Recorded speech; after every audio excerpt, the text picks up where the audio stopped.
Good morning, friends. It's me, Eric the Wizard. Welcome to my channel, Modern Christian Occultist. And if this is working, this should be a live stream. So I'm hoping you all can see and hear me right now.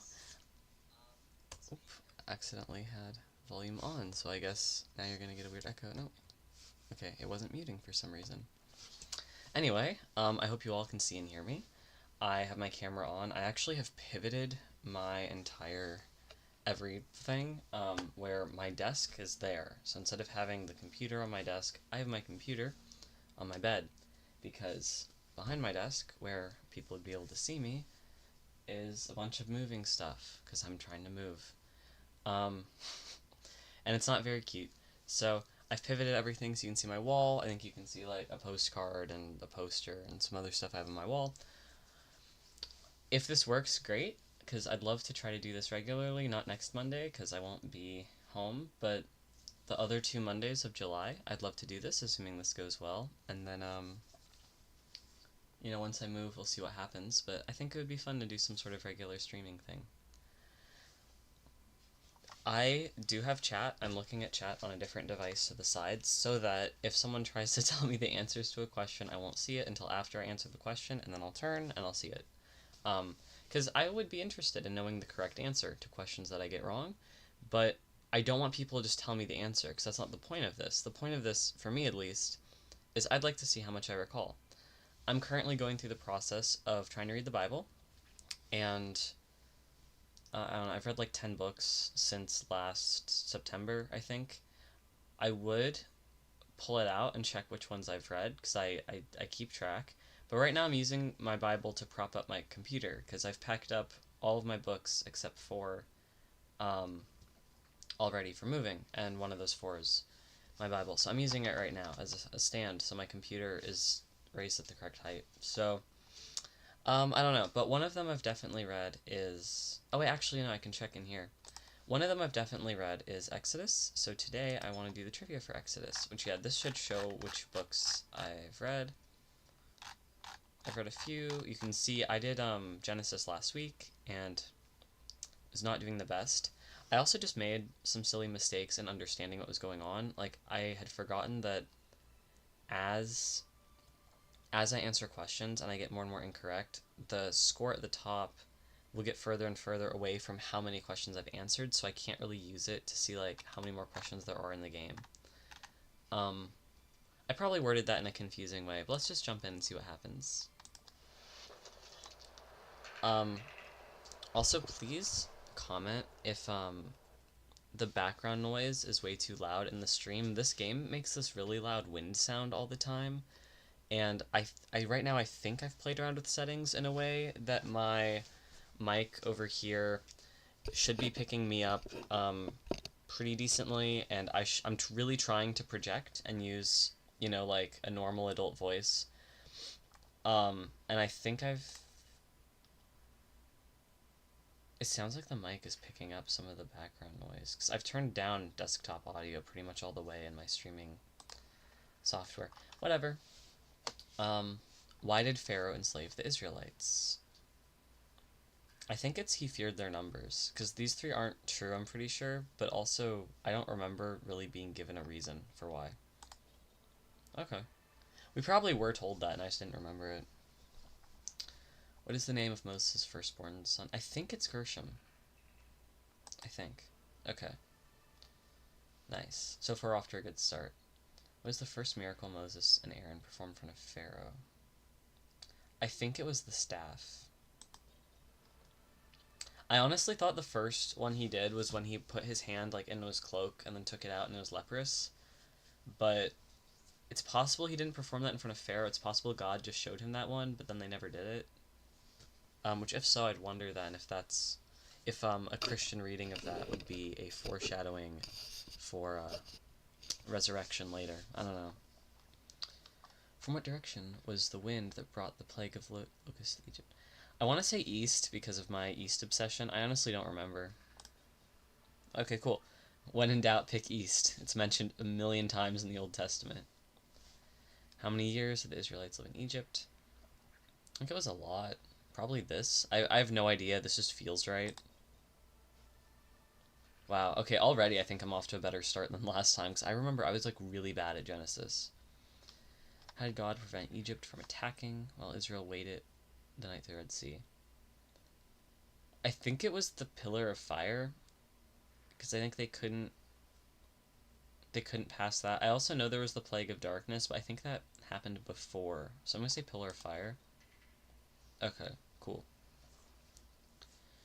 The manna God provided in the wilderness was said to taste like water made with what? I think honey. Okay, so I'm gonna get more coffee. I am so tired. I've been sleeping fine for the past few nights, but I've just been so tired all the time. And it's early. That's why I started this by saying good morning, friends. Like, I wouldn't be surprised if half of y'all are still asleep. If a Hebrew servant has a wife, is she to go free when he is freed? I remember reading this law. I think it's if they were married before being servants, because wouldn't the marriage then trump their servanthood? Where if they married after, then they married knowing that she would have to serve for, X many more years. So I think it's this. Yeah. I didn't even remember that. That's just logical to me. I don't know. Anyone who kidnaps shall be, I think, imprisoned. Okay, cool. I have no idea. How much is a thief to pay back if the donkey, sheep, or cattle is found alive in their possession? I think it's half, right? And then they pay like the full price or something if it's found dead. Oh, okay, I'm wrong. I'm just gonna check my audio again. Give me a second, because I'm nervous my mic might be too far away.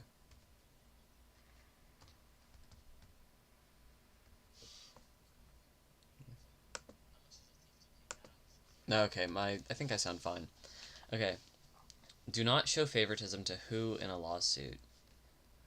I think it's the rich. I'm pretty sure. I'm not fully sure, but I think, because the rest of these are groups that I would pity. So. Oh, okay, cool. I guess I'm not following that commandment. I don't mean I'm choosing not to follow. I mean, I guess I have failed in following that one. How many cartons of finely twisted linen were to be made for the tabernacle? I think it's 13, and then 2 of them are joined together. I'm pretty sure. Oh, okay, cool.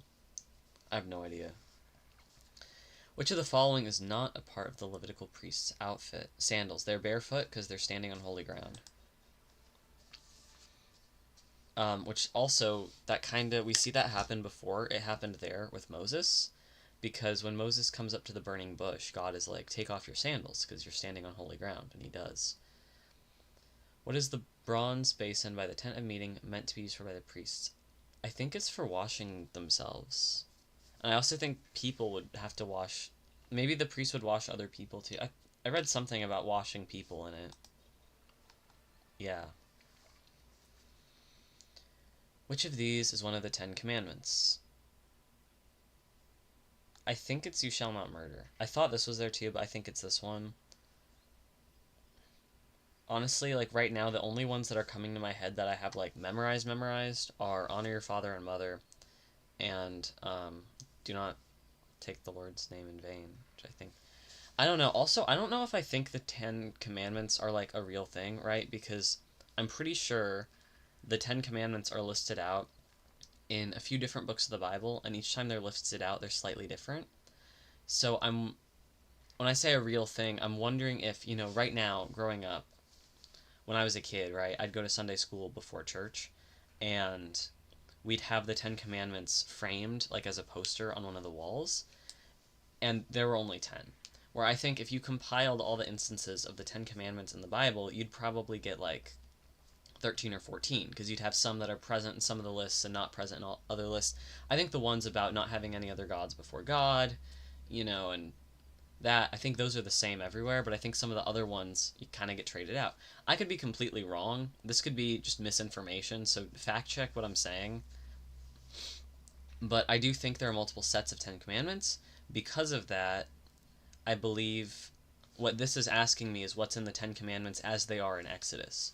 What I will get at is I know it's not this, because I know this, I think this is in Leviticus first up, but if it's not in Leviticus, it's just one of many commandments God gave. In total, he gave 613 in the Old Testament, and that's the same number of seeds as there are in a pomegranate. So I know this is just a commandment from God. These three, not sure. I mean, obviously these are all commandments from God. These three, I don't know if they make the cut for 10 Commandment. I'm going to pick you shall not murder, because that feels right. I don't know. I feel like maybe I saw that on the wall as a kid, but also, I could be creating a false memory to, like, go backwards and explain this. Okay, that was not it. I'll be real, I don't know what the 10 Commandments are. I mean, like, I know what they are, but I can't list them. I know what the concept is. I don't know what the contents are. Which of these does not appear in the second row of precious stones in the breastplate? Okay, because they specified the second row, that makes me think that probably all of these appear at some point in the breastplate and breastpiece. I'm going to say turquoise. I don't know why, I just feel like it's turquoise. Okay, I'm wrong. Yeah, I don't have it memorized yet.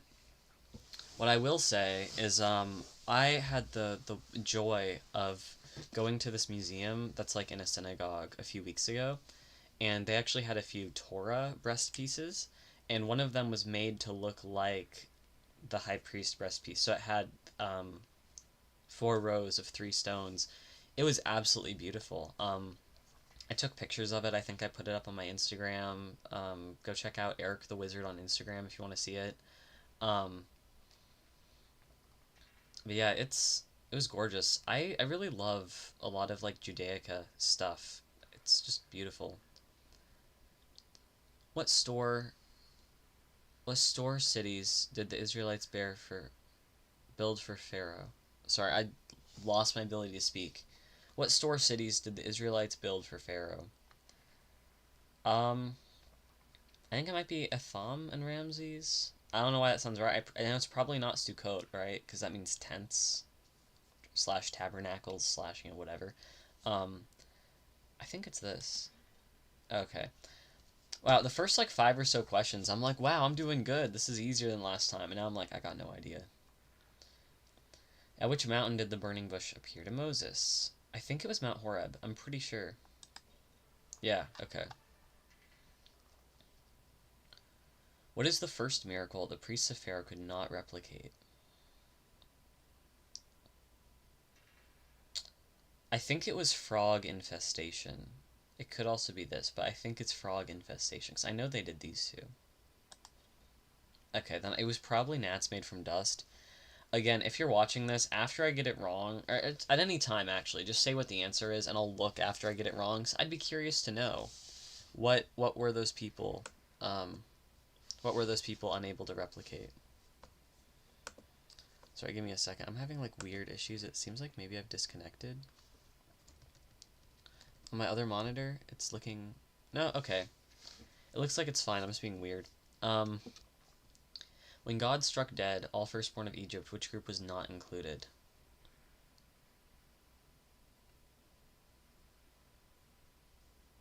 I think it's either insects or wild animals. The thing is, I feel like striking dead wild animals would be unfair, but then also if you don't, then the Egyptians could take that as a sign God doesn't have like complete power. So I guess insects. Yeah, whatever. Okay. I'm kidding. I know I'm acting all mad. I promise I'm not mad. I'm just like I'm tired, and I'm also just like, why don't I know this? I read this. I thought I engaged with it and took notes, like it's whatever. Where did the Israelites camp after they had passed through Sukkot? Meribah sounds right to me. I think it's Meribah. Okay, cool. What is the name of the desert found between Elim and Sinai? I'm gonna pick Meribah again just because I know I've heard that name. Okay. Wrong call. Sorry. Israel was commanded to abstain from what the night before God's arrival on Mount Sinai? I think it was this. I'm pretty sure it was this. I knew they all had to wash themselves, and they all had to put on clean clothes. Pardon, sorry. And they could not touch the mountain, and they had to be like a certain distance away. But I think in addition to that, they couldn't do this. I was right. I wasn't fully sure because I thought wine or something could also be the answer. If someone strikes another person so hard that they are confined to bed, what must the guilty party do? I think it's pay a fine determined by the elder. This one also makes sense, but I think it's that. I'm gonna select this. Okay, never mind. Don't listen to me. If someone steals or slaughters a sheep, how much are they to pay in recompense? I think it might be 2 sheep. I don't know. Okay. I don't know a lot of the laws. Oh, the Leviticus quiz is gonna be wild. I know some of them. Like, I know don't sleep with anyone you're remotely related to. Um, I know not to prepare a child in its mother's milk. I know not to sacrifice your children to Molech. Like, I know some laws. I don't know a lot of other laws. Um, the meat of any livestock torn apart by the wild animal shall be fed to who? I think dogs, because I think you're told not to eat like scavenged meat. So that kind of rules out the other 3. Yeah. I think carrion is the term I was looking for. I'm tired. Yeah, I think we're not supposed to eat carrion. What were the curtains over the tent of the tabernacle made from? I think they're made from goat's hair, and I think the goat's hair was dyed red, blue, and purple.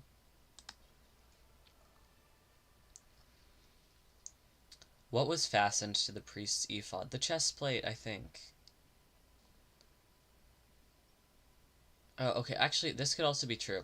So I think on the priest's shoulders, you have the Urim and Thummim. And then on the chest plate... But wait, okay, the ephod... I think that the Urim and Thummim were connected to one layer down, and then the next layer up, the precious stones were connected to. I forget. If you had... I think... Okay, maybe these were connected to the tunic, and these were connected to the ephod. I'm not fully sure. Okay, it was probably the other one then.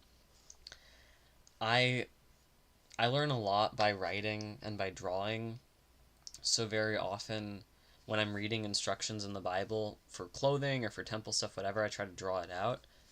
If I had my drawings with me, I could have just looked that up. But this isn't a test of what did I write down. This is a test of what do I remember. Sorry. How much olive oil is to be used when making a sacred anointing oil for the tabernacle? I don't know. I kind of want to say 3 or 7 because those are like fun numbers, that appear all the time in the Bible. I'm going to pick 7. Okay. I didn't know. It was worth a shot. It was the total amount of gold used for all the work on the tabernacle. It was an insane amount. I remember reading the footnote in my Bible that told me how many pounds that was. It was huge. I have no idea. I'm going to pick this. Okay. How did the Israelites know when to depart from a place once the tabernacle was built? It was the cloud. So God's presence, the glory of God, like as a cloud, would descend upon the tabernacle, and the Israelites would just camp around the tabernacle, so they'd stay in place as long as the cloud was there. And then when the cloud would lift off the tabernacle, they would then go out and just follow it until it rests somewhere else. So they were just following God around, which is really cool. And that kind of connects it back to before the tabernacle was built, they would follow the pillar of cloud and the pillar of fire. It's this. And a common Christian reading of this is that was the personage of the Holy Spirit rather than the personage of God the Father, which I'm still discerning what I believe, and I'm still learning about Christianity. I know I cannot call myself a convert because I was raised Christian, but when I was 15, I chose to be Christian. When I was 15, I decided I believe this. I want to let Jesus into my heart, you know. In my opinion, I converted because when I was, even when I struggled with atheism, I was still attending my church every Sunday. I didn't really have a choice. And I was still singing in my choir at my church, which I did have a choice, but I love singing. I love music. I've loved music my whole life. I'm named after two composers. Um, so like even as an atheist, it's like, well, I have to be going to church because my mom says so. She says I have to go with her. While I'm at church, I might as well do the thing I love, which is making music, you know. So when I started having like religious visions and when I started experiencing Christianity, I'm gonna tweak that a little. When I started like actually being Christian, there's really nothing outward I can do. I joined my church by profession of faith, but I had already been baptized, so you know I wasn't going to be baptized, and there wasn't any because I hadn't gone through a confirmation. Because I had already gone through a confirmation class, and then by the end of the class, I was like, okay, I don't believe in God, so I'm not going to join the church. When I came back a year later, no, a year and a half later, or 2 years later, or maybe 2.5 years later, all this time blends together. When I came back and I was like, I believe in God, because I had already gone through the confirmation class and it was so recent, I didn't have to go through it again. So I literally just appeared before the church session and they asked me a few questions about what I believed, and then they deemed that, like, yeah, I could join the church. So I was literally, I joined by just, you know, examination pretty much. I joined by profession of faith, I was examined, and then it's like, yeah, sure, why not? After joining, I was still singing in the choir, I was still attending every week. There was no outward change. The only change was, like, inward. And because of that, a lot of people think that I've been Christian my whole life. And if I tell them, like, oh, I converted at 15 or whatever, even though that's true for me, that's true from my point of view, I see myself as a convert, to them that's not true, you know? So when I say stuff like, oh, I've only just started reading the Bible recently and I'm trying to learn all this, um, when I say a lot of things, I think people think I'm being weird. But a lot of this I just don't remember. And I don't know, because growing up, I was never really encouraged to read the Bible. Like, before church, I'd go to Sunday school, and they'd read maybe half of a Bible verse and then make us do arts and crafts. And then in church, we'd read out, like, two pretty decent-sized passages, and then we'd have a sermon that's maybe about one of those passages and maybe not, you know? Um, and I think a lot of people think if you're going to church every Sunday and you're hearing, you know, the gospel preached every Sunday, whatever, you're getting the Bible, which you're getting some of it, but like, let's be real, in a calendar year, you're not going to hear the entire Bible read to you at church. So you really do have to make time to read on your own, to study on your own, you know, whatever. I only started actually I was under the false impression that just by attending church and whatever, I'd eventually get all of it. And it wasn't until like September last year or something that I realized that's not the case, and I really need to put in an effort to read the Bible and stuff. So it's like I've been reading the Bible for less than a year, pretty much. And in my opinion, I've only been Christian for about like 7 years because I feel like I converted at like 15. Um, so a lot of this is just stuff I have read only once in my life, and it was never discussed growing up. It was never in my circle growing up. So like I just don't know. Sorry if that's a weird rant to go on. It's fresh on my mind because yesterday I went to church with a friend. So I went to a friend's church, and it was a very small community, and the pastor's sermon multiple times was quoting scripture, which is great because that means you can actually follow along. And everyone in the congregation was flipping through in their own Bibles and taking notes. Well, now he's talking about this chapter. I'm going to underline the thing he's quoting, and then I'm going to take sermon. I was taking sermon notes too. I loved it. It was a lot easier for me to engage with that service than the services I go to back home. Um, but wow, going to that church with my friend really made me feel like a convert. Like it really reminded me of my situation because everyone there seemed very well educated on the Bible, and they seemed really like with it together. And I felt like I was lagging a little bit. Um, so this is fresh on my mind from yesterday. That's why I'm going on this weird rant. And it's also kind of my excuse for why I'm not good at this game. Um, yeah, sorry, that was... If you tuned in to do trivia, I'm sorry if that's when you showed up. Who are the Hebrew midwives that Pharaoh commanded to kill every newborn Hebrew boy? I think it was this. And weren't they rewarded for not doing that by God? I believe it was Shifra. Oh, pardon. I believe it was Shifra and Puah, probably mispronouncing both of those. And I believe they were midwives because they themselves were barren. And I think once they didn't kill every newborn Hebrew boy, God rewarded them by making it so that they could have families of their own. I'm pretty sure. Again, fact check everything I say, because I'm a recent convert and I don't I don't know.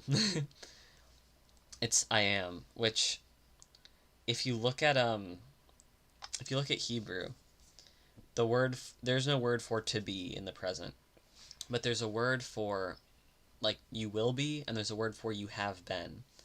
And I think you will be is eheye, right? I forget the other one. It doesn't matter. Well, I mean, it does matter, but it doesn't matter if I can't recall the exact ones at this moment, because I'll just look them up later, and I clearly, have the concept. But what I'm getting at is the Tetragrammaton, right? Yod He Vav He. That does look like the perfect mix of the past tense to have been and the future tense will be. And that is not present in the Hebrew language. There's no word to be. Like, you don't say I am running. You just say, like, I run, I running, whatever. So in English, often it's not, I mean, yes, it's translated as I am.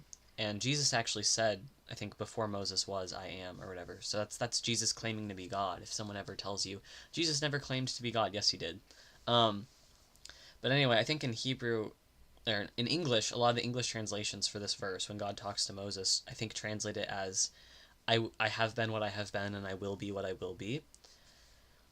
Which is cool, because when you look at like the actual Hebrew and then you look at the Tetragrammaton, it's like, yeah, the name of God, which I'm putting in quotes, right? Because God has many, many names. All of these names on screen right now are names that are names of God. But like the name of God that we can't say, it is cool to see how that fits into Hebrew. I mean, there's other names of God you can't say, right? Like in Hebrew, when you're writing 15, you don't write it as 10 and 5, you write it as 9 and 6, because 10 and 5 spell another name of God that you're not supposed to say. Um, but like, the Tetragrammaton is the biggie, the other ones are kind of just like, I mean, obviously don't say them, but, I don't think they don't have that same reputation, they don't have that aura. What is the sixth plague visited on Egypt? I don't know. I'm just going to preemptively say I don't know. I think this was like the third. This might have been... It's one of these two. 'Cause this was either the 8th or the 9th. So it's one of these two. I'm going to say frogs. I like frogs. Okay, then it was boils. What did the Israelites ask their Egyptian neighbors for as they left? They asked for this. Silver, gold, and clothing. And God made the Egyptians like predisposed, whatever, to want to give the Israelites that. So the Israelites just like plundered them pretty much on their way out.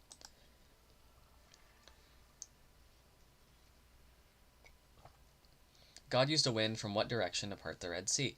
I want to say east. I really want to say east. I was right. I was going to be so upset if it was like, no, that one was from the north or whatever.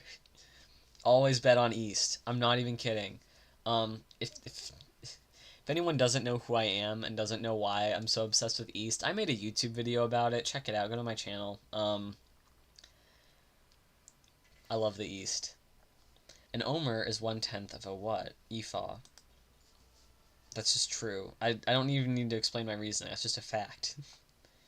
An owner must free their slave if they knock out the slave's what while beating them? I think it's tooth. Yeah. If a bull gores another bull, the owner must sell the aggressor and split what with the victim? I think it's the profits. I think it's the meat and the profits. Because some of these other things don't make sense. So I think it's this. Yeah, okay. I couldn't tell if they didn't make sense or if I'm just not reading correctly, because the second one happens a lot. where I'll look at a perfectly normal sentence and I'm like, I don't know what this says. Last night, my sister and I were reading this comic together where, like, she's voicing half the... We're casting this, like, visual novel to the TV, and she's voicing half the characters and I'm voicing the other half, and we're just, like, being goofy. And more than once, I would start a sentence and just start, like, stuttering really bad, and then I'd be like, the sentence doesn't even make any sense. Like, oh, it must be missing words or whatever. And she's like, no, it doesn't. And then she says the sentence out loud to me, and suddenly it makes sense. But reading it, I'm like, I don't understand what this means. Like, often in my head, I think words like has or that or something are missing from a sentence, and with those, it would make sense. But, like, no, it makes complete sense on its own. I just don't read it for some reason. I'm not going to read this question out loud, because YouTube. I think it's put to death, and the animal has to be put to death as well. I'm pretty sure. How many cubits long and wide? I think it's this. I don't know why, I just think it is. Okay. A blue cord shall be used to attach a plate made of what to the front of the priest's turban? Oh, golly. It's either gold or bronze, I think. It's either gold or bronze, and on it, it says Beloved 2, and then the name that we can't say. Okay, it's gold. Cool. God granted skills to some people to make the tabernacle. Who did he not give skills to? This looks like a demon name, so I'm tempted to pick this, but I think that actually is just a person.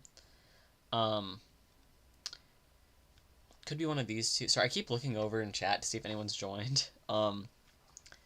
If the answer is skilled workers, I could imagine it's like, no, God gave specific skills to these three, but then there's also just skilled workers who are blessed in general.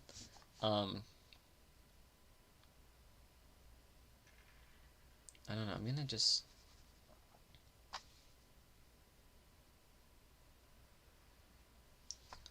So pick this. Oh, yo, okay, cool. Wild. How much bronze was collected from the wave offering for the tabernacle? I don't know. Okay. Who did Pharaoh's daughter hire to nurse Moses? Moses' own mom. Yeah. Okay, I'm just gonna provide information, because I like doing that, and also I'm hopped up on caffeine now. But because a lot of the firstborn of the Israelites in Egypt were either killed or kidnapped, there were a lot of women who were, producing milk because they'd just given birth, who did not have a kid to nurse because their kid was either, murdered or kidnapped. So I think Moses' sister or something was working in the palace. Someone who knew Moses' mom was working in the palace, and she told Moses' adoptive mom, Pharaoh's wife, I'm going to go get a woman who just gave birth, who, has lost her kid, to nurse the kid you just adopted. Which makes complete sense because, the Pharaoh's wife was not nursing at this point in time.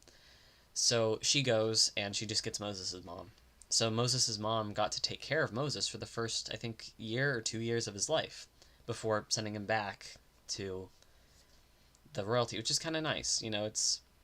Obviously the whole story is tragic. It's always tragic when a kid is taken away from their mom. It's always tragic when a lot of things happen, but it is really sweet, though, that he still got to be with his mom for the first few years.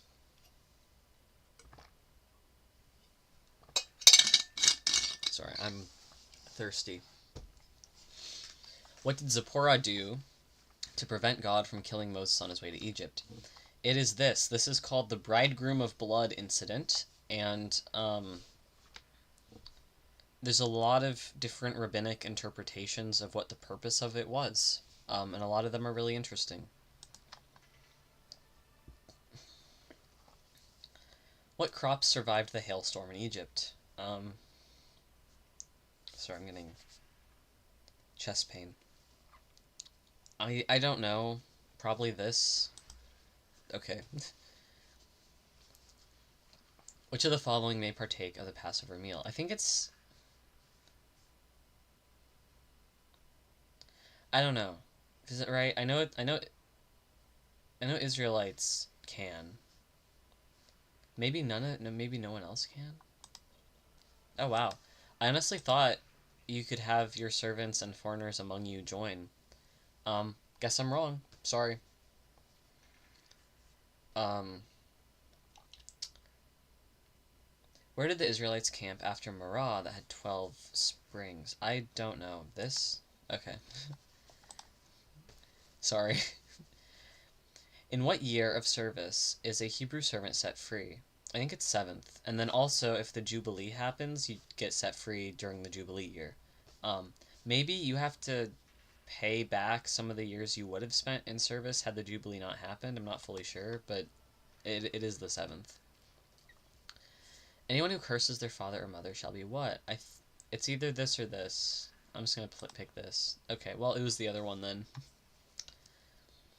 If someone hires the animal of another and it becomes injured or dies, what must they do? I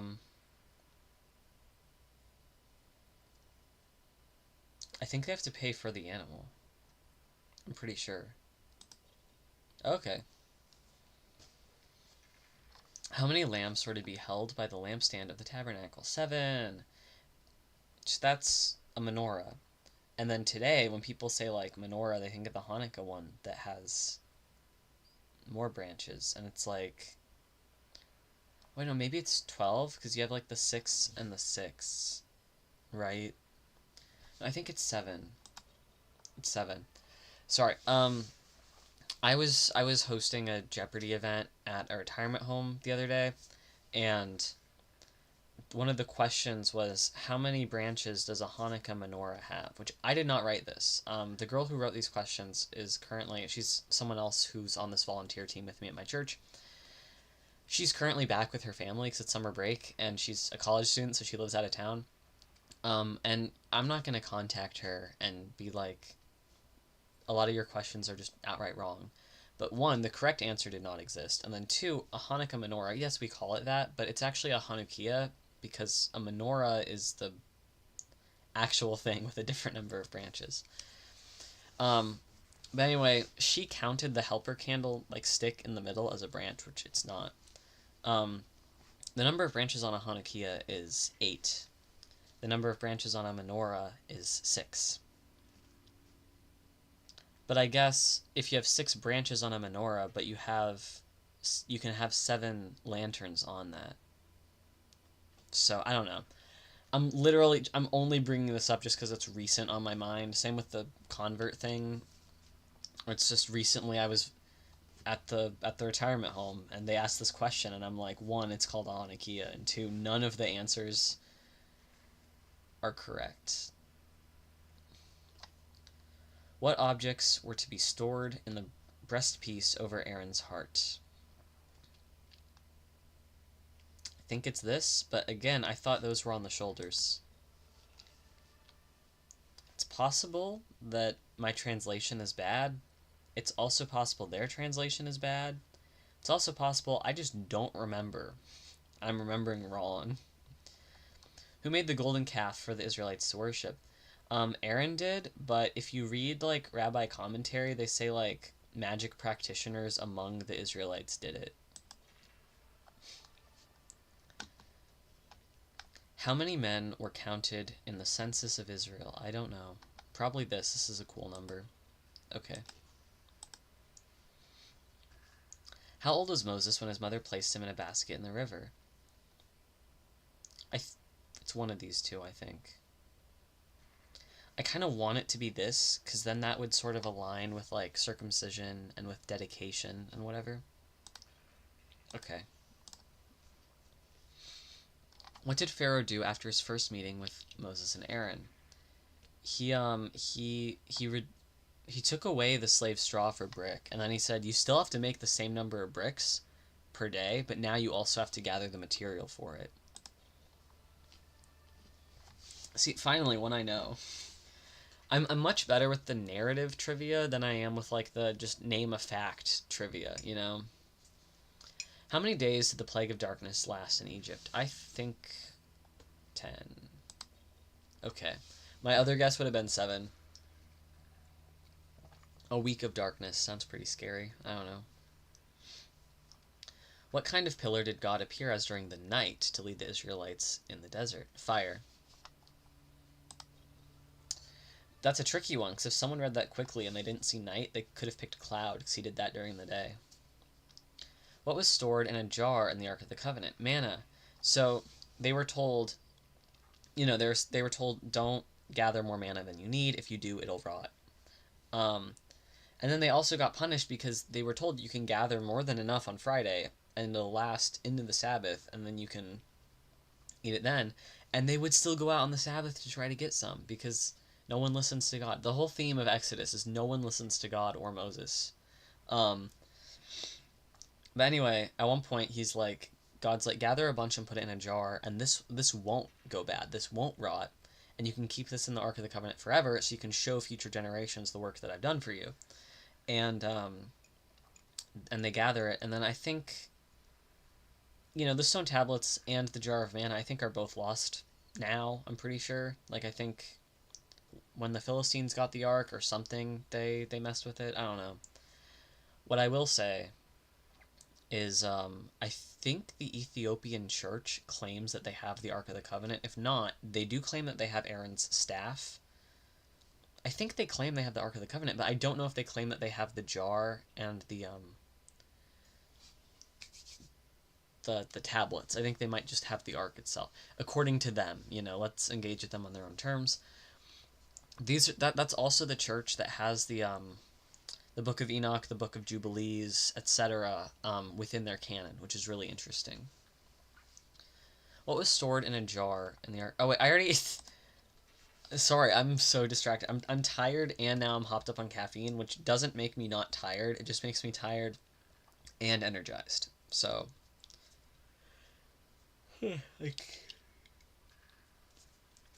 this stream is gonna get weird. A master is to be put to death with his bull if the bull is what? A repeat offender.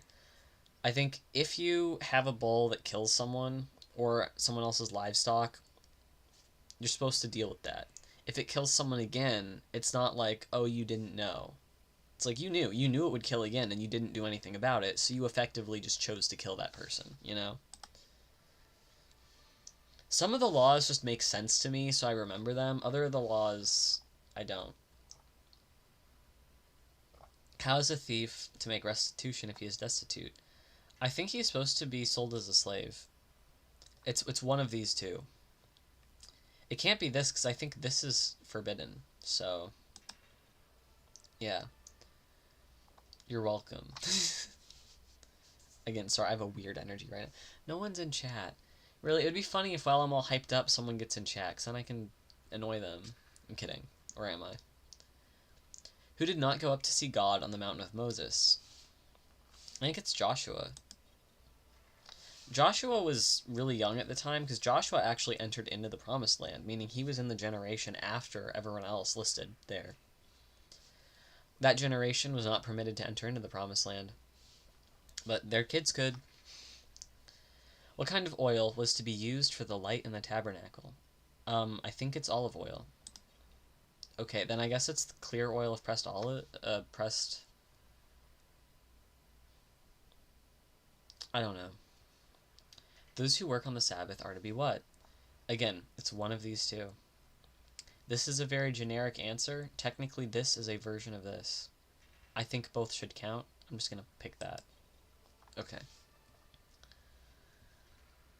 I don't think they both should count if it says stoned in the Bible, because then the correct answer is stoned. But if it says put to death... Wait, no.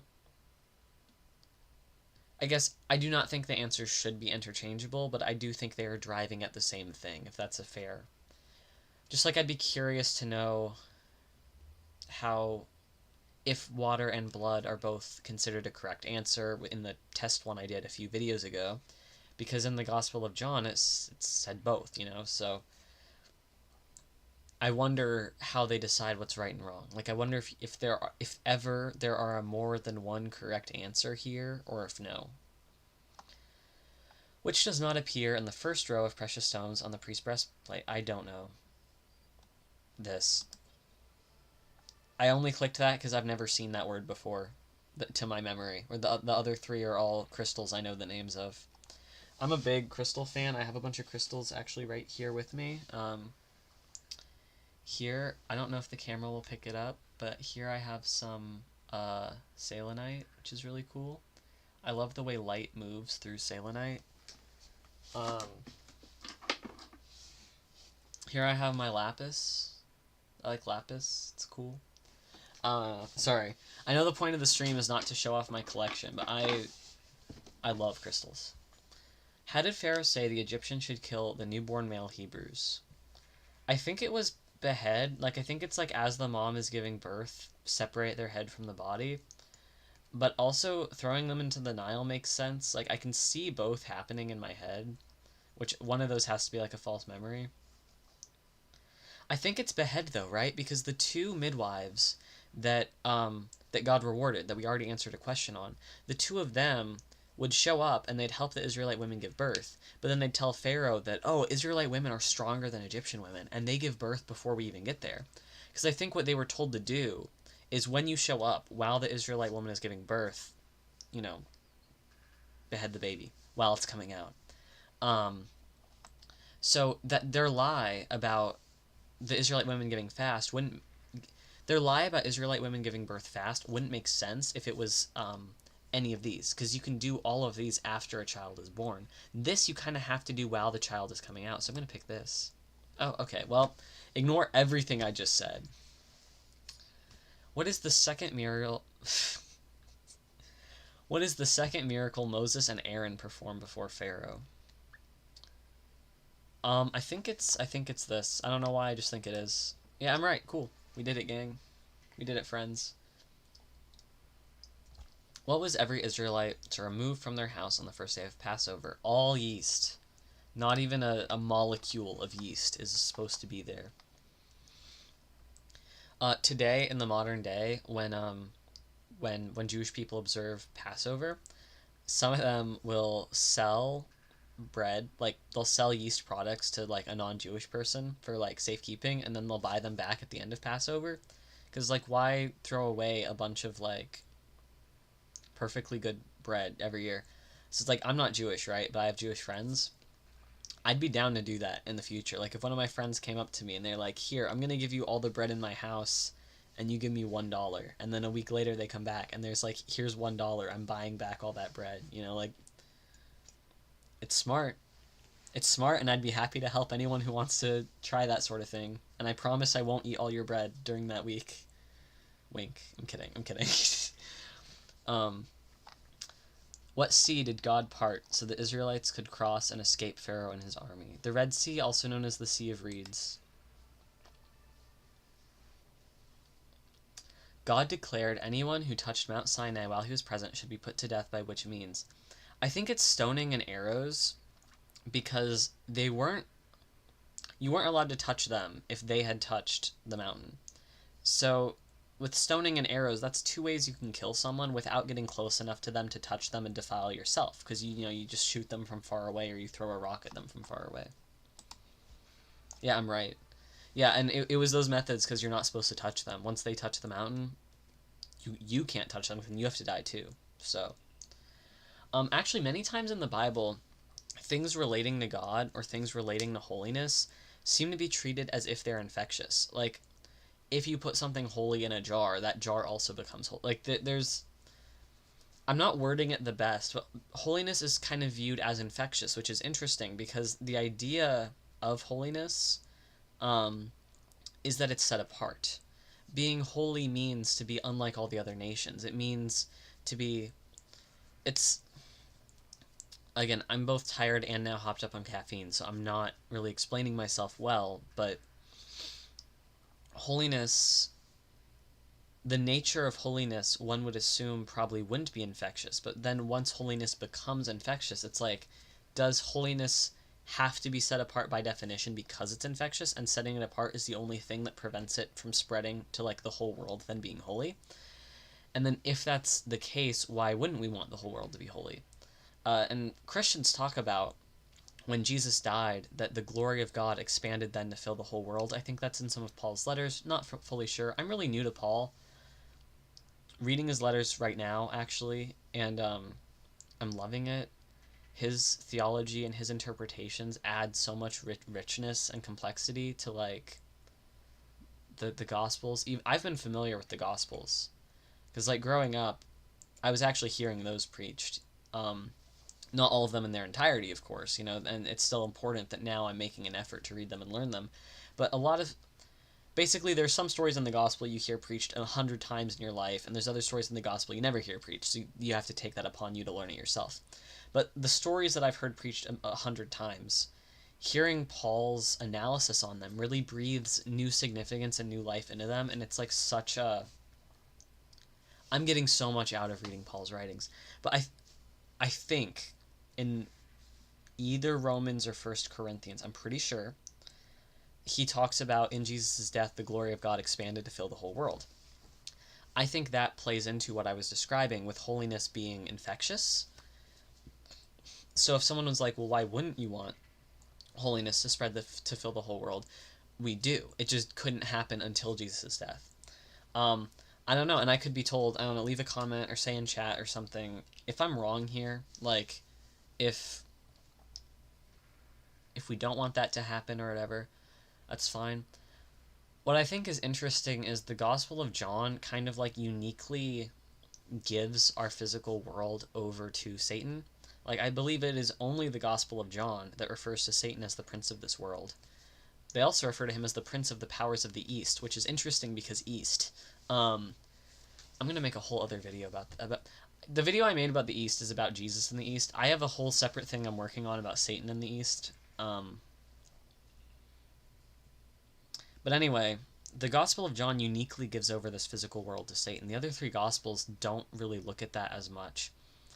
In all three, yes, Satan does kind of have some level of ownership over our world. Like, for example, when he is testing Jesus in the wilderness, he offers Jesus the entire world if Jesus will just bow down and worship Satan. So if we say he's lying, that means nothing. But if we say he's not lying, that means he has the authority over this. He has some degree of authority or ownership over the entire world if it is something that he can then give away, right? So I could imagine someone saying, we don't want holiness to spread throughout the entire world because, because this world is inherently evil or sinful, whatever. I could also imagine someone saying the world was that way, and through Jesus' death, we have stolen it back, and we've reclaimed it back. Where, like, maybe the world did belong to the Prince of the East, but now it doesn't. Now it belongs to God because of Jesus' holiness filling the world. Obviously, the world and all things have always belonged to God since God made them all. Like, I'm not trying to say that, like, the world belongs to Satan. But what I could see is the world has always belonged to God. Satan gains a large influence over the world, and then Jesus sort of undoes that large influence. This is all speculative nonsense that has nothing to do with the question at hand. I'm so sorry.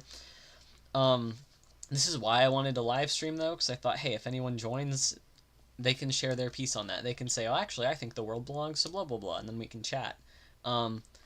Sorry about that. If you're watching this because you actually wanted to see trivia, I'm so sorry that I just wanted some rant about Satan for no reason. What is God's law if someone strikes a pregnant woman and the baby is premature and harmed? I think it's pay a fine, because I think if the baby dies, it's life for a life. But if the baby's just harmed and doesn't die, I'm pretty sure you just pay a fine the same way you'd pay a fine if you injured someone, right? Because you did injure someone. You injured them, the little baby. Okay, never mind. Don't listen to anything I just said. If you see the ox or donkey of your enemy loose, what should you do? You should return it because you're a good person. Yeah. Don't steal from other people. Don't kill other people's animals. There shouldn't even be a law for that. Just be a decent human being, even when you're interacting with people you hate. Bruh. What were the bases of the frames of the tabernacle to be made from? I don't know.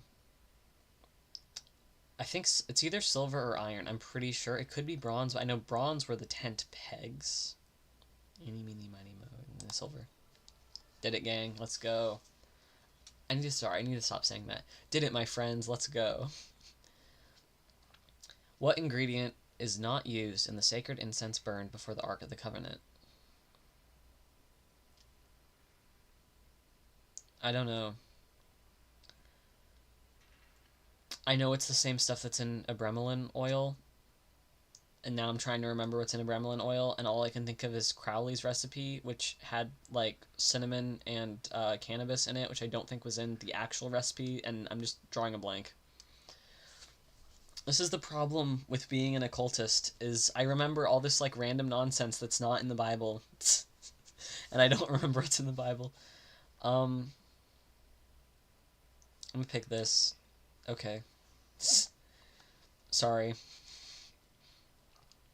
How old do the men have to be in order to be counted in the census of Israel?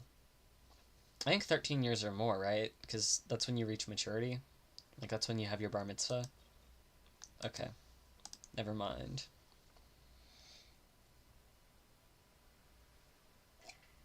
When Moses discovered a taskmaster beating a Hebrew, what did he do? He killed the taskmaster, and then he hid the body, and then he ran. He hid the body, and then the next day, some Hebrew slaves were like, hey dude, we saw you kill a guy. Are you gonna kill us? And then he ran. True facts. What is the fourth miracle Moses and Aaron performed before Pharaoh? Okay, this needs to be performed and not perform. I think it's this. Yo, okay, I'm finally getting it down.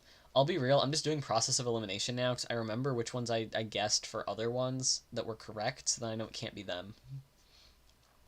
How many Israelite men left Egypt on foot? One of these two, I think. Let's go! When God promised the Israelites meat in the evening, what kind of birds filled the encampment? Quail.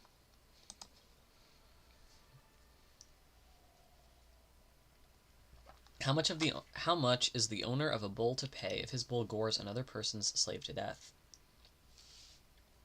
Like this. It's one of these two, I think. I think it's this, though. Yeah, I was hoping it would be 30, because then... foreshadowing for Judas, when you think about it. I don't know. I'm going crazy. I'm sorry. If a neighbor is given livestock for safekeeping, and it is torn apart by wild animals, what should he do? I think he should present the remains, because it's not his fault. And the livestock could have been torn apart by wild animals under the care of the person who actually owned them. Yeah, I'm right. See, a lot of the laws just make sense to me, so I remember them. So I'll read that, and I'll be like, yeah, that makes sense. Like, if I had someone, like, house-sitting for me, right? I'm from Kansas, and a tornado comes, and it destroys the house. They don't need to pay me back for the house. The tornado would have come anyway, you know? And I feel like it's kind of similar to that. Where, like, if someone was house-sitting me and then the house lit on fire, they should pay me back. Because, like, did they light my house on fire? Did they leave the oven on? You know, like... So I don't know, that law makes complete sense to me.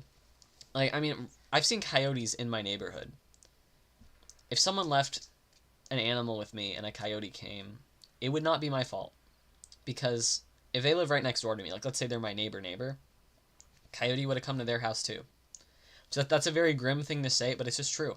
In previous summers, I like to play, like, Pokemon Go or Ingress at night, because then I can't get my weird, like, sunlight-induced fever thing, and I can't get overheated because it cools down at night. So I'd, like, run all over my neighborhood at night playing these games. I live, like, a few blocks from my high school, like 2.5 blocks. My high school has a bunch of, like, Pokemon Go and Ingress portals all around it, because, you know, there's a bunch of statues in the area, there's a bunch... And also they're trying to, like, encourage the kids in the school to play, right? Anyway, I would walk over to my high school. I've seen multiple coyotes just in the high school parking lot chilling. There's, like, a small wooded area near my high school, but then also there's small wooden areas speckled throughout my entire neighborhood, just like there's little field areas speckled throughout my entire neighborhood. I completely get rules about, like, listen, wild animals are just going to do what they're going to do. Because if I leave my house at night, I'm going to see, like, coyotes and foxes and stuff. There's possums that live right in my backyard. They're the cutest little things ever. But it's like, animals are going to do what they're going to do. I want to say 77 because I like the number 7. I don't know if that's true. This also makes sense. I'm just going to Okay, well, too bad. Sorry, again, the more caffeine I ingest, the more I'm just gonna go on like insane rants about like coyotes and whatnot. How many times a year is Aaron to make an atonement on the horns of the incense altar? I think once. It's either once or thrice. If it's once, this is where we get the idea of Yom Kippur from now. If it's thrice, this corresponds with the 3 pilgrimage holidays of the temple later on in Jesus' time. I'm going to say once. I want it to be a Yom Kippur thing. Let's go, gang. Let's go, friends. Sorry, I'm really trying to stop saying that. How many silver bases were made for the tabernacle? I think it's either 150 or 200. 200. Okay, well then it's probably 150. Where did Moses flee to when Pharaoh tried to have him killed? He went out to Midian, and that's where he met Jethro and his wife. I forgot her name. And, yeah. Because Jethro, his father-in-law, was the priest of Midian. So that's how you can remember that. What does Moses throw up into the air before Pharaoh to plague all Egyptians with boils? I think soot from a furnace. I'm pretty sure he just, like, grabs dust and is like, whoosh, and then when the dust settles, they're all infected. Yeah, I was right. Let's go, my friends. The Israelites were winning the battle against the Amalekites at Rephidim as long as Moses did what? It was lifted his arms, and at one point his arms got tired, so other people came and helped him hold up his arms. I'm not even kidding. That's in the Bible. Yep. Sorry, I keep turning to look at the mic as if it's the camera. I need to remember you are there. So I need to stop doing like a little silly face over there. If someone strikes a pregnant woman and she gives birth prematurely to a healthy baby, what may the father do? I don't think you can do anything because it's a healthy baby. Like, she would have given birth any day now, right? Maybe let the elders decide. I don't know. It's either that or turn the other cheek because like you're not supposed to do anything. Like, just be happy that you have a healthy kid. Be like, yay, I'm a father now. In 8 days, I'm gonna have my kid circumcised. Like, what else are you supposed to do? Which of the following is not one of the 3 annual festivals? Harvest, I think. Okay, never mind. I know them by their other names. I don't know them by these names. If any meat of the ordination ram or any bread is left over till morning, it is to be what? It should be burned. You can't eat it, and if you like do anything else to it, you desecrate it. You have to burn it. What did Moses use to hide his face after speaking to God? A veil. So when Moses was speaking to God, his face, when he spoke to God enough, his face started glowing, and that really like upset and freaked out the other Israelites. So he would wear a veil so they wouldn't see it. But what's interesting is the horns of light or rays of light that come off of him, karen, which would be kuf, reish, nun. Depending on what vowels are put in, it can either mean ray or horns. And the thing is, a ray and a horn are the same. Like if you look at a ray of light in a dusty room, it has a point at the source of the light, and then it tapers out. It's a horn of light, even, you know, but, pardon, that word, if it has some vowels in it, means ray, and if it has other vowels in it, it means horn, like a goat's horns or a ram's horns. And Hebrew is not written with vowels. So when stuff in Hebrew was being translated into Greek, I think for the Septuagint or whatever, people translated that over to the Greek word meaning horns. And then later on, when artists were depicting Moses, they would look in their Bible, and their Bible would say, you know, Moses had horns. So they would depict him with horns. We get statues of Moses with horns. We get some paintings of it. And that's actually where the current anti-Semitic belief that Jewish people have horns comes from. But what's interesting, too, is... Okay, so the claim I'm about to say comes from Damien Eccles. So I don't know if it's true or not, because, you know, he's not a Bible scholar, and he's also not an art historian. He's just a guy that I think is really cool, and I like his podcast, and I respect his opinions, and, you know, like his books, like all the interviews he does. Damien Eccles claimed that the depiction of halos in art is meant to be the same thing. It's meant to show someone glowing with the presence of God, but you draw it sort of behind them because then you can show both that they're glowing, but if you also draw their like face unafflicted, you can also see, not unafflicted, uncovered, I guess, you can then see who it is. So if the artist was trying to depict someone glowing like 360 around their head, you can draw the glow behind their head and then draw their head normally so the audience can recognize and say, oh, okay, well that's, oh, that's Peter, and whatever. What I'm getting at is, if Damien Eccles is right with that, which he was not claiming that from a Christian perspective, he was claiming that from a perspective of, you can glow with divine energy in a non-literal, spiritual way, whatever. If he was right there, that would mean that halos and horns sort of have the same origin. They're both depicting the same thing, and the thing that they're depicting is people glowing from being in the presence of God, whether that's, Jesus' disciples or Moses.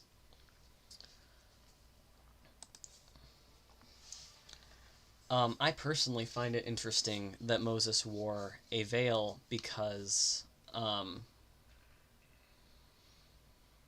typically when you think of veiling, you think about women.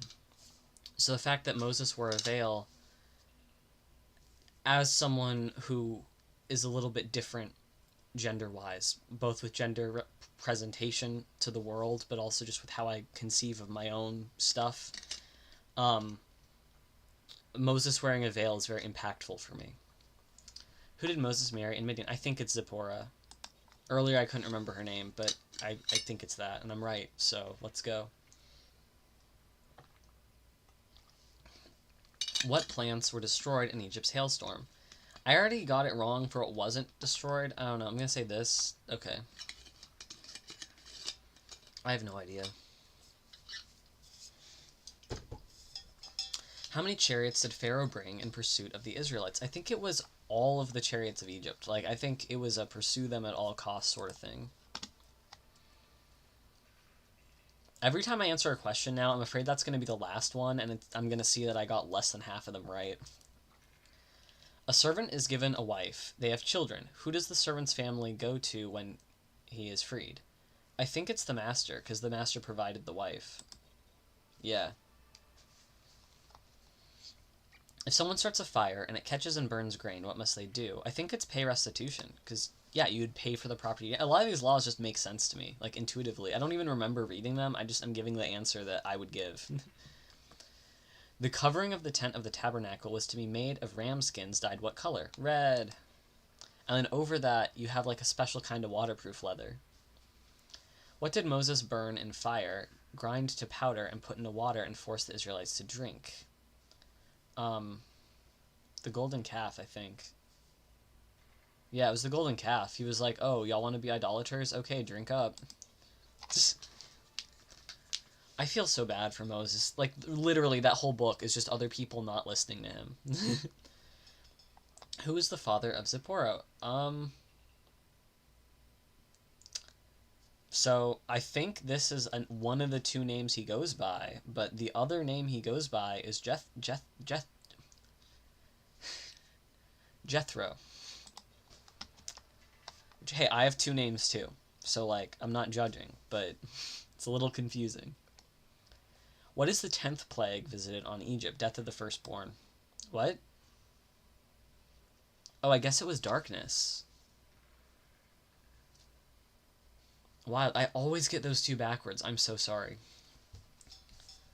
Who led the women of Israel in song and dance after Pharaoh's army was drowned? It was Miriam. She had, like, the timbrels, and she was singing, and she sang a very nice song about God defeating all the enemies. My church at one point did a sermon series on songs in the Bible that aren't in the Psalms. So, like, the whole premise of the sermon series is we all know the Psalms. We all know a lot of those were set to music. We know people have been singing and playing instruments to worship our God for a long time. It was like, but it goes back past the Psalms. Let's look at other instances when someone just started singing. So I did, like, a brief study on all those. It was really nice. If someone kills someone else accidentally, what are they to do? Flee to a designated city. Pardon, sorry. There were, like, 2 safe haven cities you could go to. And you go, and then you sort of explain, like, hey, it was an accident, and then it's dealt with. Because if you accidentally kill someone and they think it's on purpose, they're just going to kill you. Like, so you got to run. In the 7th year, the fields were to... So, sorry. In the 7th year, the fields were to be unworked, so who could get food from them? I think it's the poor and wild animals. It could also be widows and wild animals. But basically, even the land is a person. So the promised land, right? It was a person. So it needs to observe Sabbath rest too, which is where we get this from. But there were ways that the land, just by existing, are glorifying God. I forget all the rules about it, but like, so obviously I'm reading through this lens of like being a hippie and caring about the environment, whatever. But like, the land itself is a person. The land itself is a fellow creation of God. The land is our sister. And one, it's our duty to take care of her because God said so in Genesis to Adam and Eve. But two, we need to allow her to worship God as well. So we need to allow her to partake in the Sabbath. We need to... I'm not explaining it well. It's one of these two. I'm just going to pick this. I was right. Let's go. Let's go, friends. Oh my goodness. I packed up all my books, so I don't have it right now. But there were... I think it was Reverend Thomas Berry. I have a book of sermons from this guy who talks about how important it is to honor and care for the land because she is our sister. And it's a very good book. I'd recommend it. I forget what it's called. It has some sort of name about seasons. It's something like Cycles of Life or whatever. But whatever, I'll look it up once I move. I'll find it in my box once I move, and I'll tell everyone to read it. What is to be offered on the altar in the tabernacle each day?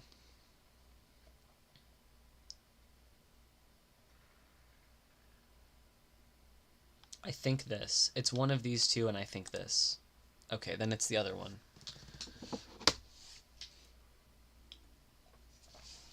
Which does not appear in the 3rd row of precious stones on the priest's breastpiece? I don't think pearl is anywhere on the breastpiece at all. That's why I clicked that. Who is Moses' father-in-law? It's Jethro, but also apparently Ruel or something. I don't know. Sorry I'm acting so aggressive, because I've gotten every question about Jethro correct, I'm pretty sure. It's just kind of weird he has 2 names. Also, Jethro founded a religion. I forget what it's called. But he is the founder of some other religion. This guy at the university I just attended, this guy who I considered a friend, was a member of that religion. I don't remember. It's another monotheistic religion. It's just like how Zoroastrianism is very closely related to the 3 Abrahamic religions, despite not being an Abrahamic religion. This other religion is the same way. It's literally, it's a cousin to Judaism and Christianity and Islam. I forget what it is. I'm so tired. It's one of those tip of the tongue things where it makes me mad I can't remember it. I don't know. Someone Google religion Jethro founded. I have a friend who practices that religion. What days of Passover did God command the Israelites not to work on? I think it is the first and the last. What happened to the manna if the Israelites stored it overnight? It started to rot. It went bad. A bull gores another bull and has a history of goring. It was not penned in. The owner must do what? I think it's kill his... Well, it's a bunch. You have to kill the bull, 1, because repeat offender. 2, you should pay restitution. We could just give the bulls a replacement and hope the new guy pens it in. I don't know. These 3 all make sense. I'm going to pick this because I think these 2 would only make sense if they were like both happening. This one kind of covers both. Again, see, the law makes... Some of the law just makes sense to me. So I can just kind of guess, and I'll always guess correctly because it's intuitive.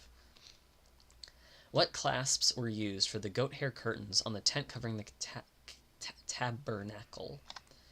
I think bronze. Yeah. Whose tent did the pillar of cloud appear at the entrance of regularly? I think Moses, because he was chatting with Moses. That's why Moses started to glow. What did God command Moses to take off when approaching the burning bush? His sandals. I already mentioned that today. See, I know what I'm talking about. Where did the Israelites travel to from Ramses? I don't know. Maybe here. Let's go. That's where we get the modern holiday name from, Sukkot. It's from that place. Well, I mean, it's from them staying in tents, but that place is also named after them staying in tents, and they stayed in tents in that place. So you know what I'm trying to say. God commands the Israelites not to go up to his altar on steps, or else their what may be exposed. It's their nakedness. It's basically, if you go up on steps, the altar will be facing your... Let's say you're wearing a tunic that doesn't have individual pant legs. If you go above other people can look up and, upskirt you. So, again, the law is very intuitive. Don't do that. Don't let people look up and look at there. What instrument did Miriam use when leading the Israelites in song and dance? I already said timbrel. I keep saying the answer to questions before they come up. I actually do know the Bible, just not like a lot of it. Sorry, I'm getting like really bad chest pain. If a man does this, I'm not going to say that out loud, he has to what? He has to pay the bride price and marry her.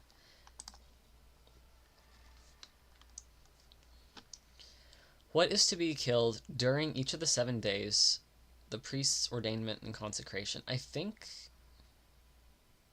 honestly thought it was like 3 of these, all 3. I'm going to pick this. I don't know why, I just think so. Okay, I'm wrong. I'll accept that. There were 2 stones placed on the shoulder of the high priest where they made it. Oh, okay, this is what I was confusing the Urim and Thummim or whatever with. I know I mispronounced that. You know what I mean, though. I believe these were made of onyx. I knew there was something on the shoulder. I forgot that the other 2 were stored like in the chest piece. I thought those were the 2 stored up, but no. Onyx. Okay, so I was just misremembering, but I wasn't thinking of nothing. I was thinking of something. These are the... I knew something was stored on the shoulders. I knew. For what reason did Moses tell God he should not be chosen to lead the people? Because... So what he literally says is, I have uncircumcised lips, I'm pretty sure. Which means this. Which, that's really meaningful to me, because I got, like, a stutter, and I had to do speech therapy as a kid, and, whatever. So the fact that a really, really, really influential and important prophet of my faith also had a speech impediment makes me feel pretty swag. What are the Israelites to do with a firstborn donkey if they do not redeem it with a lamb, break its neck? I recently wrote like a sermon or a letter or something, and I cited that passage, so I know what that is. If an owner must free their slave... Wait, no. An owner must free their slave if they destroy their what? Either eye or teeth, I think. Let's just say eye, because I know teeth if they knock loose the teeth. So eye, maybe? Yeah. Process of elimination. How many days did Moses stay on the mountain to meet with God? 40. 40... Wait, I don't know. I'm going to just pick 40 days. Okay, well then it's 40 days and 40 nights. I struggle to understand the distinction. I thought maybe it was a trick, and maybe like the flood in Genesis was 40 days and 40 nights, and then Moses just stayed on the mountain for 40 days. But whatever. How many Israelites did the Levites kill at their encampment on Moses' orders? A lot. It was something like this, I'm pretty sure. The Levites had to kill all of the Israelites that either were worshiping an idol, I think, or that had sided with this other group that wanted to rise up in place of the Levites. There was this other group that were like, we're all equally holy to God, whatever. So then Moses was like, okay, you stand over there and light incense to God, and we'll stand over here and light incense to God. And they did that, and then the ground opened up and swallowed those people, and the other people who rose up and their families straight into the underworld, and then everyone who sided with them got killed.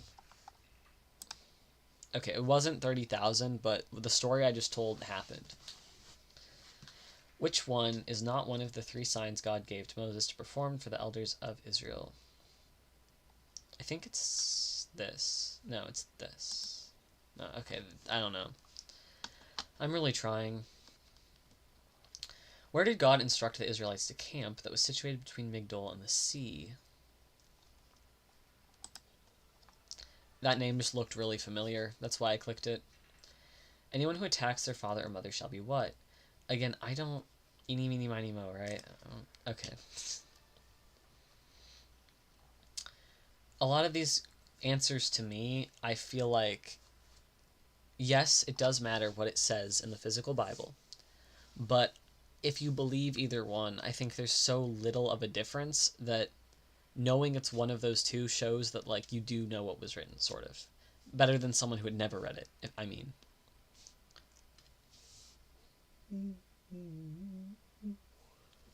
What colors were the curtain that separated the holy place from the most holy place?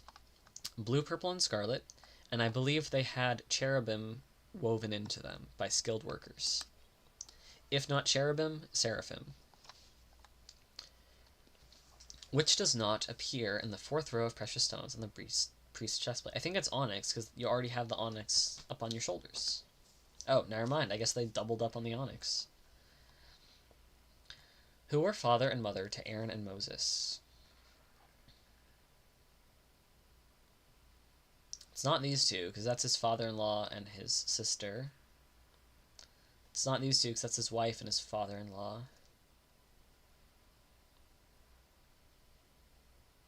It's one of these two. I don't know Moses' mom's name. Sorry, I looked again over as if the camera was here on my mic.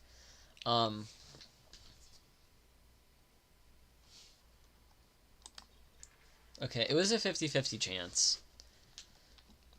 What did Moses throw into the water at Marah to make it fit to drink? A piece of wood. Which mar means bitter. So it's called Marah because the water was bitter there. In the translation I read, I think they say the water tastes like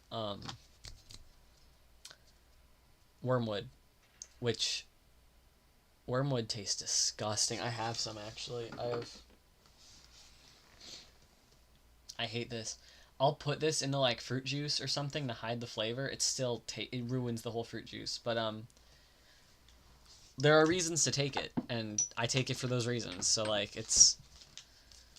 but it's gross. It's so gross. A homeowner is guilty of bloodshed if they kill a thief in their home at what time of day? I think during the day, because if it's at night, you don't really know what you're doing. It's dark, you don't know. But during the day, it's like you could have scared them off. You could have subdued them, you know. Yeah. Again, the law makes sense to me. How much is each Israelite supposed to pay God when they are counted in the census? Half shekel, I think. Yeah, let's go. What is the third miracle Moses and Aaron performed before Pharaoh?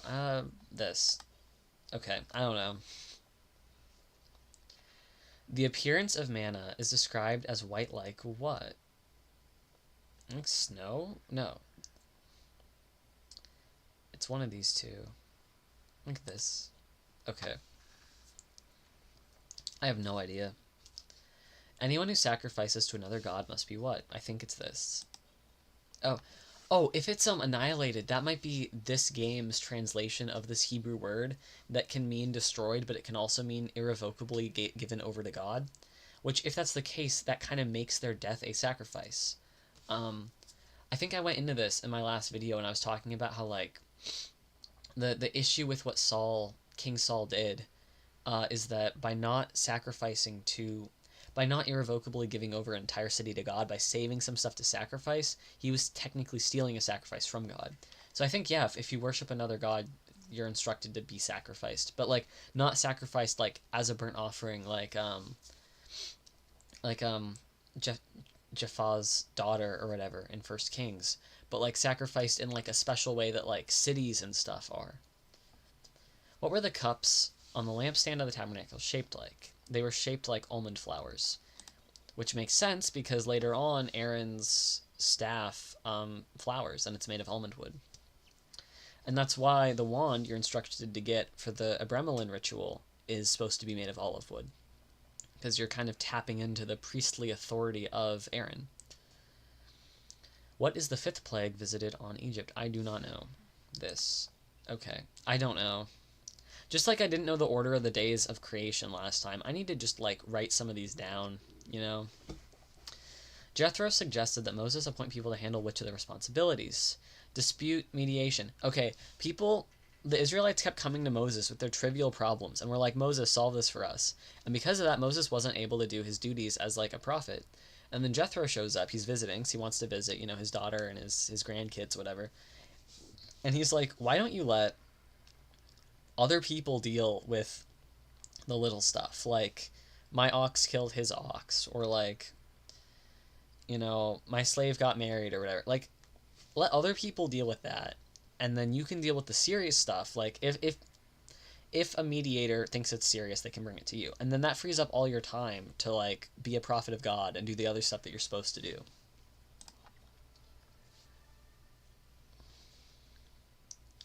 How many talents of gold were used in the making of the tabernacle and its accessory? A lot. I don't know, 4? Okay. What came to rest over the tabernacle when its construction and assembly was complete? The cloud of the Lord, also translated as the glory of the Lord, which I think in Hebrew is the kavod. Pretty sure. Which in later writings I think was characterized as an angel. But also, since it denotes the presence of God, wouldn't it also make sense to view it as the Shekinah, or if you're Christian, as the Holy Spirit? I don't know. Everyone go fight about that. Also, more than one thing can be true at once. It can be an angel and the Holy Spirit and whatever, just like there's many instances in the Old Testament that Christians believe both are an angel and also are a pre-incarnate Christ visiting as a person. Whatever. I'm crazy. Don't listen to me. What is the 8th plague visited on Egypt? Hail. Process of elimination, right? If death of the firstborn is the 9th, and if darkness is the 10th, hail has to be the 8th. How much miraculous manna was each Israelite to gather for their tent in the morning? I think 1 omer? Yeah, I was right. If a thief takes goods you stored with a neighbor and he is captured, what must he do? I think pay back double? Yeah, again, just makes sense. How many gerahs does a half shekel weigh? 5. Oh, okay, I don't know. My logic was, if a full shekel was 10, then a half shekel would be 5. I think neither of those are true. The 9th plague. I've learned what this is. I learned that... Oh, wait, no, really? I thought the 9th plague was the death of the firstborn, then. Frog. Okay. I don't understand. I just need to... Actually, you know what? If you're watching this, comment down below the order of the plagues. Not like right now, but like if you're no one's in chat right now, so no one's watching this. But after this video goes up, if anyone ever watches through it and you make it to this point, please just comment down below the order of the plagues. Same goes for my last video, Genesis. Someone just comment the order of the days of creation, because I don't know, okay? What was to be used in the piercing of a Hebrew servant's ear to signify lifelong servitude? It's an awl. You have them go stand against the door frame, and you drive the awl through their ear. This is a true fact. An awl is what we use to put holes through leather, if anyone doesn't know what that is. Which, I mean, our skin is just leather that hasn't, like, leathered yet, so... How much silver was collected during the census of Israel? I don't know.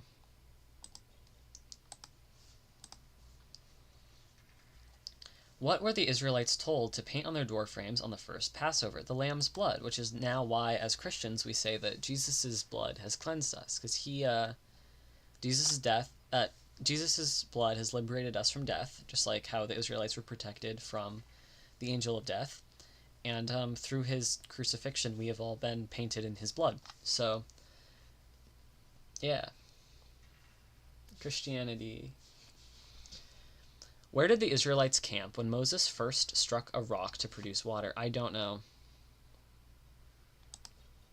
Okay. Do not allow a what to live. Sorceress. Which, someone come kill me, gang. Sorry. Someone come kill me, friends. I don't think it should be translated as sorceress. I think it should be translated as sorcerer, or even like magic practitioner, because I don't think the Hebrew is female gendered. That used to be translated in, I think, the King James as "thou shalt not suffer a witch to live," which is why certain American historical events happened.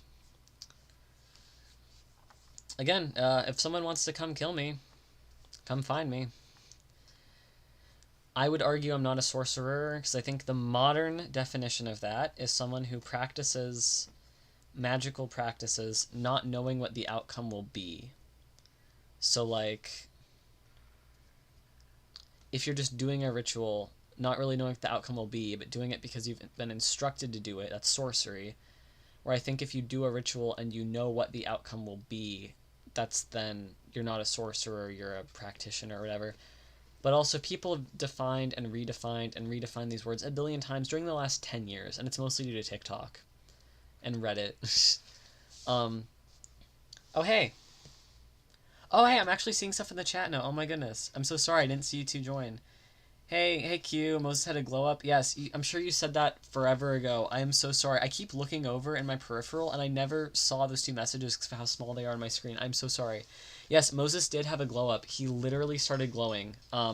He was glowing in a way that was considered unnatural or scary to the Israelites, which is why they,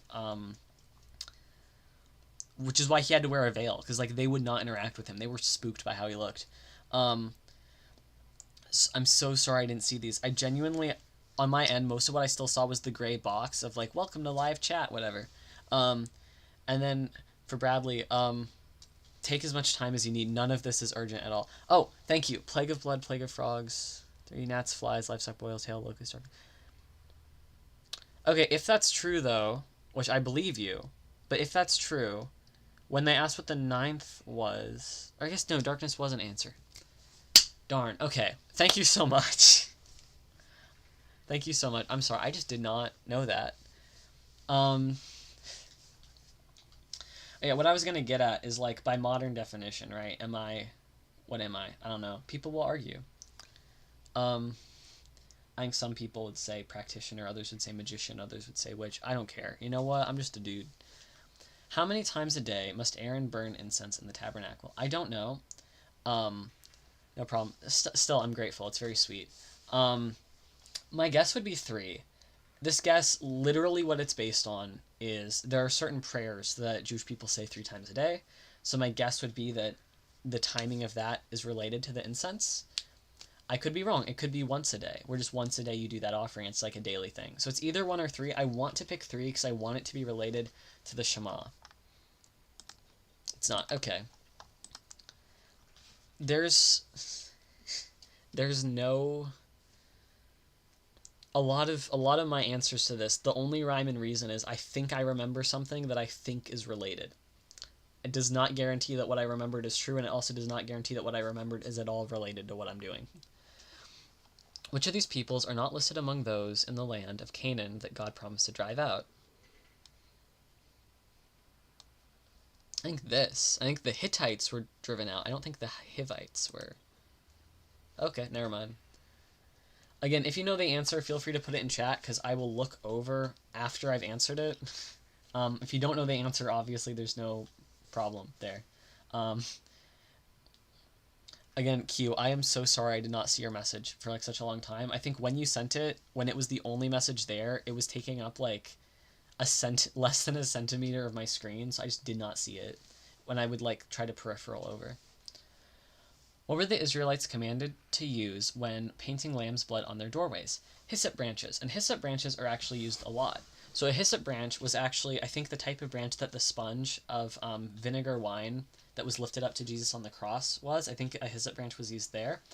And then hyssop branch and red string and other stuff were used with water and dove blood to remove defiling mold and other, like, impurities from a house or from a person.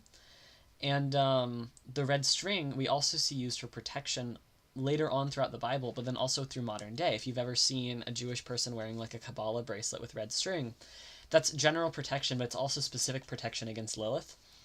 So One, the answer is hyssop branches. Two, we see this in the crucifixion of Christ. And three, this is tangentially related to modern day protection against Lilith and the evil eye. So, yeah. Thank you. Are you having a good morning? How's it going? How's your day off going? How is a bull to be put to death if it gores someone? I want it to be stoning, because that's funny, in my opinion. Because in my head, you stone humans, so, like, stoning an animal kind of just feels funny. Because, like, if it gores someone, it's a murderer, and that puts it in the same category as, like, a human murderer, so maybe you kill it like a human murderer, you know? See, this is what I mean by the law just makes sense to me. Like, the way my brain works is the way this is written. So when I just start thinking out loud, like, what I want to do, that's usually the answer. Peak. What utensils of bronze were not present at the tabernacle's altar for burnt offerings? I think daggers. I think you have the meat forks and the rest, because you don't really cut the meat. It's whatever you stab with the fork that you can pull out cleanly that you get. Yeah. It was just rolled out of bed and started watching. It's going good for you too, Bradley? Great. I'm glad you both are having a good morning. Just rolled out and started watching. You can watch in bed. You have a phone, right? I'm kidding. I'm glad your day is going well. My day is going pretty well too. After this, at some point, I'm going to go to campus and I'm going to try to get paperwork proving I graduated, because I tried to do that on Friday because I forgot it was a holiday and that no one was there. So at some point, I'm just going to show up, because once I get that, then I can get everything confirmed with grad school. So today, for me, assuming that all goes well, should be a really, really productive day. If that does not go well, it's going to be a very frustrating day. Which month represents the beginning of the year for the Israelites and is the time of Passover? It is Aviv. I know. I thought it was Nisan. I wonder if this is a different translation than I'm used to, because I don't even recognize some of these as month names. I had to do this whole presentation on the months like 2 years ago for college. I might pick Aviv. Aviv means spring. Aviv is not a month. Aviv is a season. It's a season comprised of multiple months. But I'm going to pick Aviv because I think some of these might also be mis-anglicizations of seasons. Like Ziv could maybe is the Stav for autumn. I don't know. I'm going to pick this. The answer is Nisan. That's not available, but that is the answer. Yeah, Aviv is not a month. It's a season. This game is just wrong. Sorry. I do have my projector to set it up so I can watch in bed. Do you project from your phone? I just like watch Ace Attorney videos like on my phone in bed without a projector. I don't know. Sorry if this is like a weird thing to grill you on. This is like an interesting glimpse into how other people live their life. And I don't know. It's always cool to see how other people's behavior in life differs from mine. Sorry, I'm actually still kind of mad that question was just wrong. I was able to guess the right answer, but none of the answers they provided are correct. The first month of the year is Nisan. This is not up for debate. Fight me. You know? If anyone digs... Aviv is not even a month. Like, that's not even... Sorry. I need to calm down. It's literally because I've had, like, way more caffeine today than I have in a normal day. But I'm just... Bruh, it's not... Aviv is not a month. It's a season. That's like me saying my favorite month is winter. Like, no. If anyone digs a pit and leaves it open and an animal falls in, what must they do? They have to pay for it, because if you dig a pit and leave it open, you're basically setting a trap. You did that on purpose. Yeah, see, again, I'm right. How many branches did the lampstand on the tabernacle have? I already rambled about this. It's 6. I'm just looking over. I went on my big rant about menorahs and Hanukkahs earlier. What kind of pillar did God appear as during the day to lead the Israelites in the wilderness? This is the one that was cloud, which I shared earlier, the whole day-night division, cloud versus fire. What is not to be cooked in its mother's milk? Oh, golly, it's either a goat or a cow. I'm gonna say a goat. Okay, I did it. I set it up last night to watch some movies in bed, pointing up to my ceiling. Oh, that's actually really cool. When I move, I'm planning on buying a projector and that plugs into like a laptop, and then I want to buy... My laptop does not have a DVD hole in it. I forget what that's called. DVD tray. So I'm gonna buy also one of those plug-in DVD like readers into a thing, and then I'll plug both in, and then my like Twin Peaks DVD set and my 30 Rock DVD set, and then like a few movies I have on DVD I can all take with me when I move, and then I can watch them, and I can also like have friends over once I move and be like, hey cohort, let's all come to my house. I'll make soup, and then we can watch like 30 Rock or whatever. Um, I'm hyped for that. Disc drive, yeah, that's the name of it. I knew it wasn't called a DVD hole, but like anyway, I own some DVDs that I bought myself, so when I move, I get to take them with me. So I'm bringing them. So does my sister, by the way. She owns like 15 Family Guy DVDs. So like when she moves, like she's probably gonna want to buy a DVD reader because I'm assuming she doesn't want to leave those behind with our family. Also, my parents aren't gonna watch that. They're not gonna watch Family Guy, you know. So it's like, I don't know, whatever. That's a weird rant. Sorry, I'm just moving is on my mind because guess what I'm working on right now. What happened to Pharaoh, his army, and his chariots? They got drowned in the Red Sea. This is what happened to the people who wanted to offer their own incense to God that weren't Levites. Which of the following is not a son of Aaron? I want to say Gomer. I don't know why. I want to say Gomer. Yay! I know there is a Gomer in this book of the Bible. I just think it's an adult. It might even be one of the adults that was trying to fight with the Levites. What is to be done to a master who beats a male or female slave with a rod?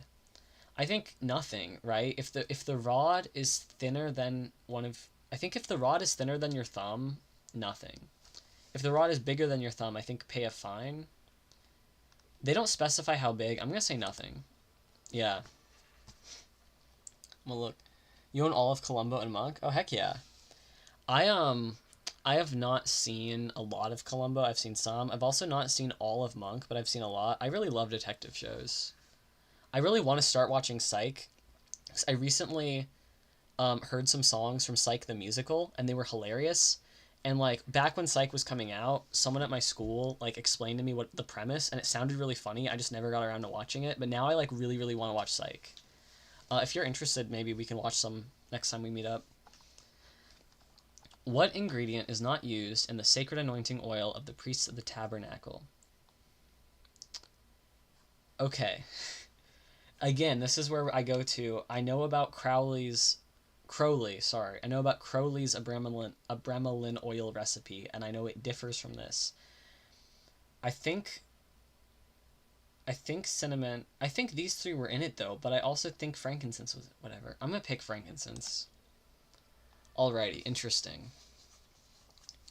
Well, then Crowley didn't add cinnamon then. I thought he did. I thought he added it to get the tingle, you know, so it would feel...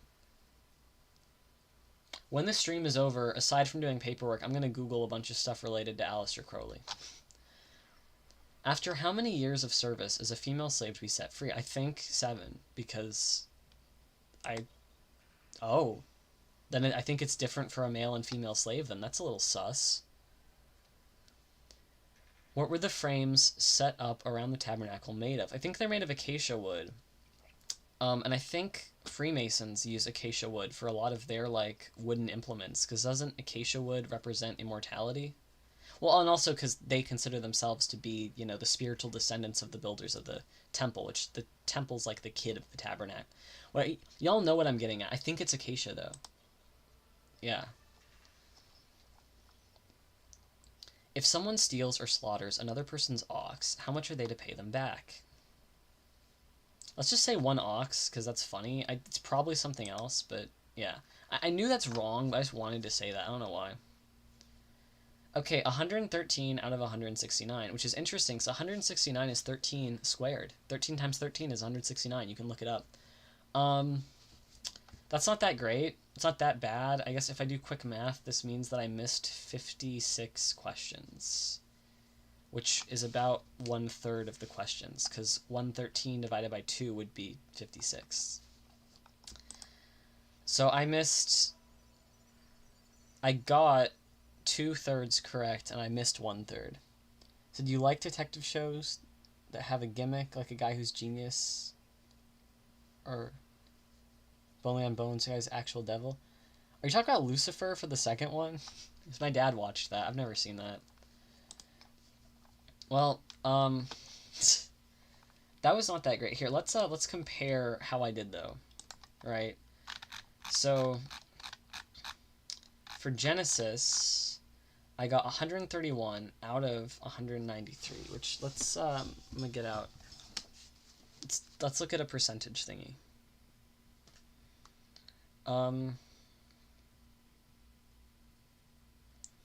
So I got 67% correct there, which is basically 2/3, according to my calculator. So now if I do, which I know I already said that's 2/3, let's just check. So this one I got 67% correct, this one I got 66% correct. So I actually did slightly better in Genesis than Exodus, even though I feel like I did way better here for some reason. I don't know. But both of these I got about 2/3 correct. I suspect that's probably statistically more than I suspect that's probably statistically more than I would get if you're talking about Lucifer. Yeah, I tried to get into that show and I personally wasn't really my thing, but I know people who like it. My dad likes it. I believe getting 2/3 correct is statistically more than if someone was just guessing, right? So I feel like this does demonstrate that I learned some stuff, I memorized some stuff.